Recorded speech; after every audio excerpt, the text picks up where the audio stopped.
بسم اللہ الرحمن الرحیم۔ شروع کرتا ہوں اللہ تعالیٰ کے نام سے جو بڑا مہربان نہایت رحم کرنے والا ہے۔ حضرت علی رضی اللہ تعالیٰ عنہ نے ارشاد فرمایا، دو اعمال ایسے ہیں جن کا ثواب کبھی تولا نہیں جا سکتا، نمبر 1 معاف کرنا اور نمبر 2 انصاف کرنا۔ 3 کام ایسے ہیں جن میں کبھی حیا نہیں کرنی چاہیے، نمبر 1 مہمان کی خدمت، نمبر 2 باپ اور استاد کا احترام، نمبر 3 حق کی تلاش۔ حضرت علی رضی اللہ تعالیٰ عنہ نے ارشاد فرمایا، اگر زندگی کو ہمیشہ خوشیوں کے ساتھ گزارنا چاہتے ہو تو غمزدہ لوگوں کے غم سنا کرو، کبھی دکھی نہیں رہو گے۔ حضرت علی رضی اللہ تعالیٰ عنہ سے کسی نے پوچھا، اگر کوئی اپنا ہمیں بھول جائے تو کیا کیا جائے؟ تو شیر خدا رضی اللہ تعالیٰ عنہ نے فرمایا، کوئی اپنا ہو تو کبھی نہیں بھولتا، اور جو بھول جائے وہ اپنا نہیں ہوتا۔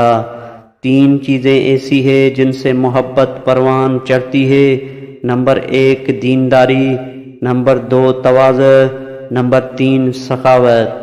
حضرت علی رضی اللہ تعالیٰ عنہ نے فرمایا، جو تمہیں خوشی میں یاد آئے سمجھو تم اس سے محبت کرتے ہو، اور جو تمہیں غم میں یاد آئے تو سمجھو وہ تم سے محبت کرتا ہے۔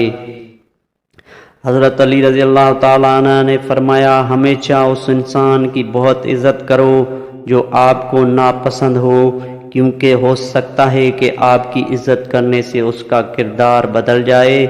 اگر لوگوں کو عزت دینا اور معاف کرنا تمہاری کمزوری ہے تو تم دنیا کے سب سے زیادہ طاقتور انسان ہو۔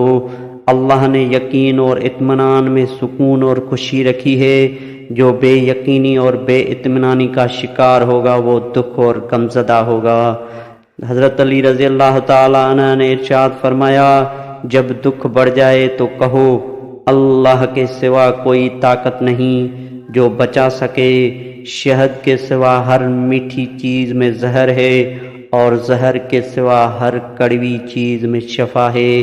حضرت علی رضی اللہ تعالیٰ عنہ نے ارشاد فرمایا، نماز کی فکر اپنے اوپر فرض کر لو، خدا کی قسم دنیا کی فکر سے آزاد ہو جاؤ گے اور کامیابی تمہارے قدم چومے گی۔ حضرت علی رضی اللہ تعالیٰ عنہ نے فرمایا، ابھی موقع ہے، اعمال نامے کھلے ہوئے ہیں، قلم چل رہے ہیں، بدن تندرست و توانا ہے، زبان آزاد ہے، توبہ سنی جا سکتی ہے اور اعمال قبول کیے جا سکتے ہیں۔ ہر بات پر ہاں میں ہاں ملانا منافقوں کی عادت ہے۔